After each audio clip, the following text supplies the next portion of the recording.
today's episode of Post-Wall Refugees. Who will save the post-wall woman from her bad decisions?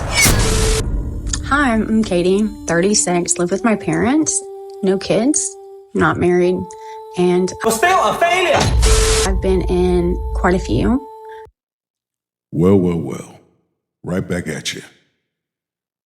The wall has always been undefeated. Well, we're about to dive into this thing. A large number of women, have you ever noticed, they all have something in common. That same look, that same lost, delusional, confused look. Look like something wrong with them. They either slow, own something, the elevator don't go all the way up, the lights are on but no one's home, they speak the same language. Shout out to my man Destro Reborn. Conversation and reviews.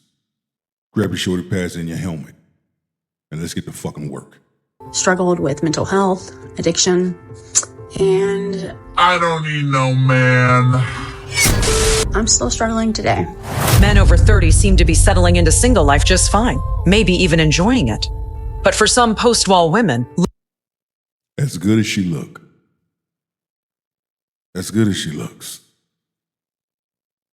but yet it's come to a point where men keep their peace.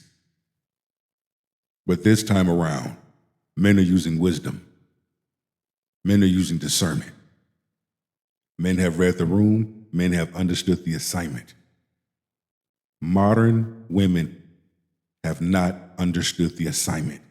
loneliness was beginning to feel less like independence and more like an ending they never saw coming. I get on here to make myself feel better, to portray like everything's good. Life is not good. Life is not good. Meanwhile, But at 30, dating is so easy as a guy. Each year you get older, you get better and better at being alone. And I don't mean that in the sense like, oh, you know how to endure being alone. I mean like, you get better and better at enjoying being alone. And the cost of not being alone goes up accordingly. I agree with everything you just said.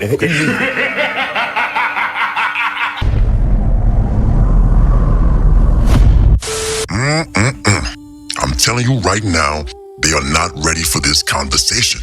304 is going full Geronimo, skydiving out the window with no parachute. They are already juggling enough manosphere truths, like body counts matter, post-war theory, baby mamas are recreational, chivalry is dead.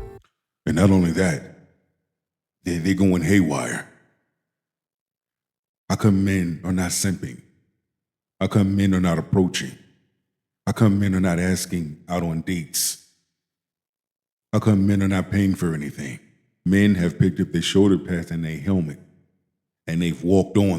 And the passport bro territories are moving far past the borders of Dominican Republic, Thailand, and Colombia to new virgin land. Yes, I'm talking about the fact that men are becoming way too comfortable being single or forever bachelors. Yeah, it might seem like fun and games right now, but take a moment and consider what happens if this mindset becomes normalized among the majority of men. A society where men stop sacrificing their happiness out of some vague sense of duty to women. A society where the vice responsible for man's strongest biological urge can be obtained for as little as $40 while being massaged by tiny Asian girl hands with high-pitched voices. No arguments, anniversaries, menstrual cycles, or access to his bank account. A society where relationships become situational, recreational, and increasingly temporary. Guys, what is this epidemic of men not looking for anything serious? Men are not playing no more. Men are tired. Men have been talking, and now men are done talking. Men are showing you. It's even to the point where you have women of good character and good value speaking up for the men and saying the quiet things out loud.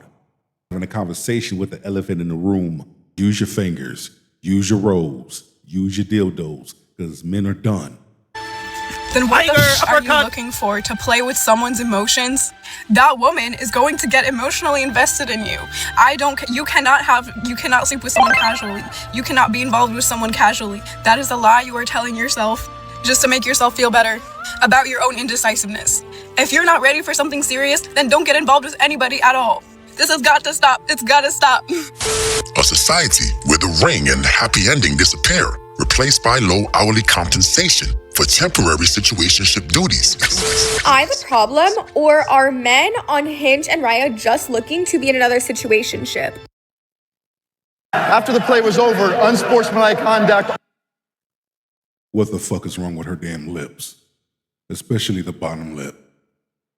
So that's what we're doing now? We're using filters? The eyelashes? And you wonder why men pick up their shoulder pads and their helmet and walk away. Men are not giving up their peace. Men found their place. Men discovered who they are and whose they are. Men's options have options. Look at you. Look like the damn character from Saul. Where's your bike? Why does every man want to be in that middle ground of like, we're not dating, but we're also still hooking up? Why would you want that? Why do you not want a life partner? Listen to what the heifer said. Isn't that the same thing that women would say to men? Isn't that the same way modern women would treat men? Yes. It feels like 90% of the men I go out with, my friends go out with, are literally on the same plane in that regard. Can someone make it make sense to me? Because I know if statistically speaking, myself and my, we'll call it 5 girlfriends are feeling the exact same way, it's not us. So what is it? Is it just me, or is loneliness becoming so much more of an epidemic nowadays? Like, are we all just really lonely? Because I'm pretty lonely. It feels. I know men are not lonely. Men are just exercising their options. Men are knowing who to talk to and who not to talk to. Who to date, who not to date. Who to sleep with, who not to sleep with. Who to give time to and who not to give time to. Definitely not giving time to your ass. The modern woman becomes the donkey who spends her whole life chasing the carrot, aka marriage, while men take turns riding her into the sunset. Listen, I'm telling you right now, they are not ready for this conversation. So keep this discussion inside the lodge amongst your brothers. Now, if you catch a beat down at Thanksgiving dinner because you tried preaching this message over macaroni and cheese, well, that's on you because I warned you. Because you gotta understand something. The modern woman seethes when she sees a man genuinely enjoying life without a woman being present. They resent your peace. As a matter of fact, your independence insults them because it proves dopamine spikes of satisfaction can be achieved without a woman's legs being spread open. How dare you enjoy life without worshiping at the altar of female validation? How dare you find meaning without making a relationship? Shit, fuck that. I love having my peace. I love coming and going as I please. I love going to bed and waking up when I want to. The silence. R&B jazz music. Mushroom coffee. To be honest with you, we're just not angry enough. As women, we're not angry enough at men. I am very angry, but I am not even angry enough. But I'm definitely angrier than most of the women. Who hurt you? You got a lot of hurt on your face. Man, I ain't dealing with your ass. Men know not to deal with women like you. They know now. And that just really pisses me off, because of the amount of pain that we have to carry because of men. And if you're wondering, oh my gosh, so what men actually did to you? Like, oh my gosh, what they did to you to make you so angry? You know what? They didn't even do that much of a horror shit that they've done to other women, but what they've done to me was enough for me to understand. Because I guess I understand my worth.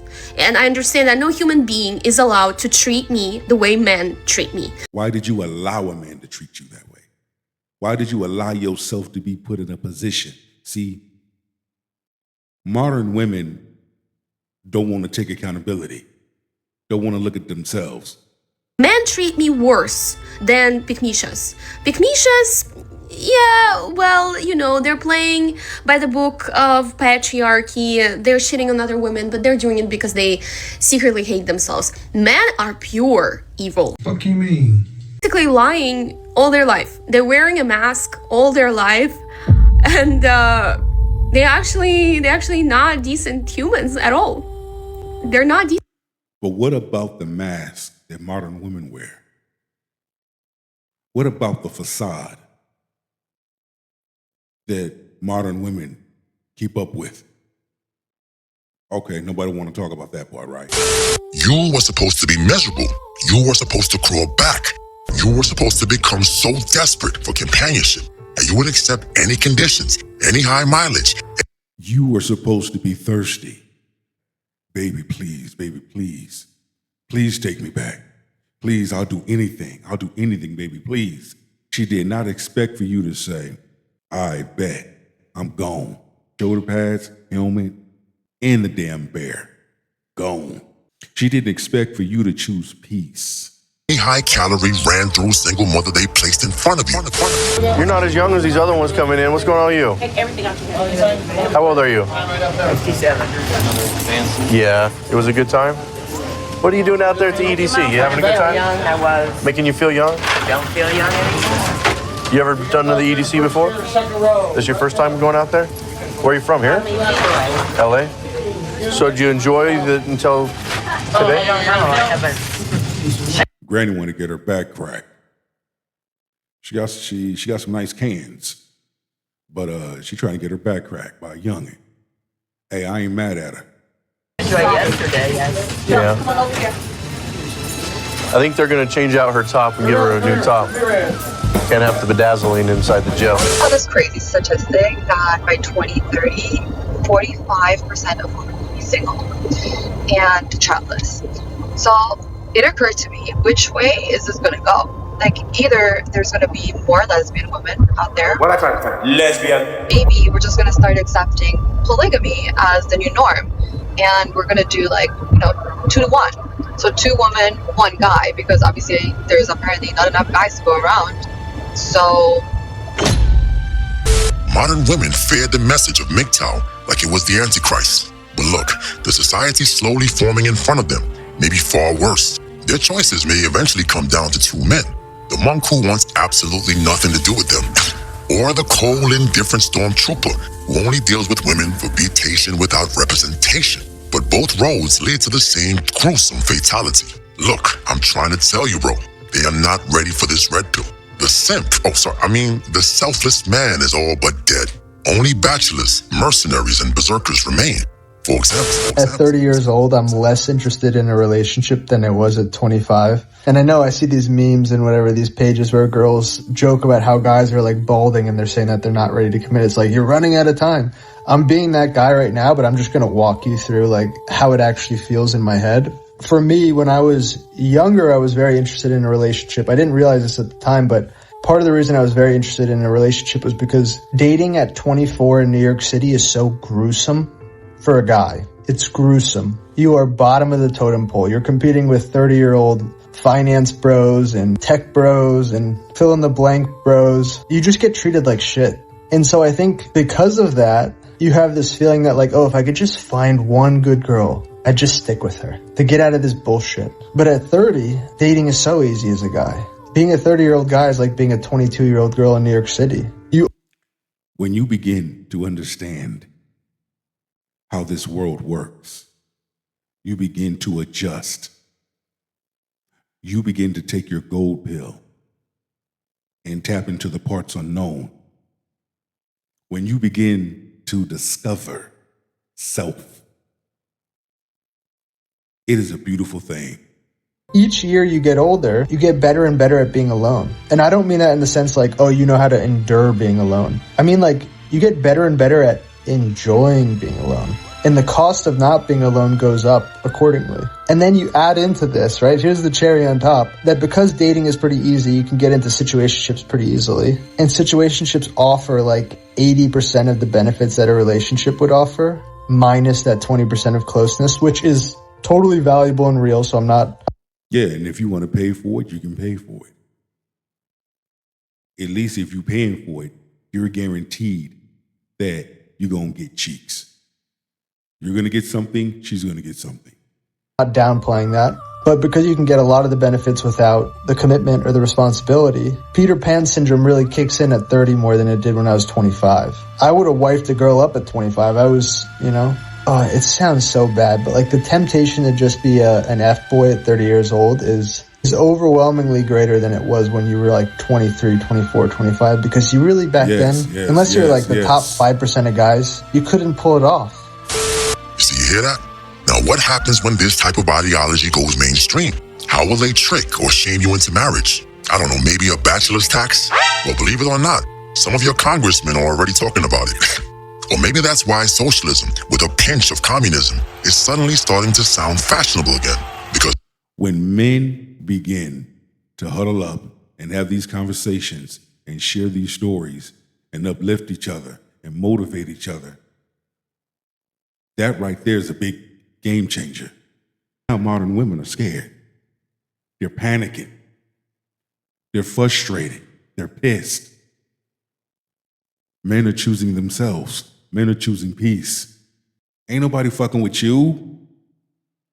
look, somebody has to finance the consequences of decades of their bad decisions. And when you, men, refuse to surrender your resources voluntarily to the beloved institution of marriage, the system must search for another method, another tax, another obligation, another financial leash, connecting the free-range bachelor to women, babies, and institutions that he never chose to support. You see, marriage was supposed to be the voluntary bridge. But when men stop crossing it, somebody eventually starts discussing adding toll booths to the road.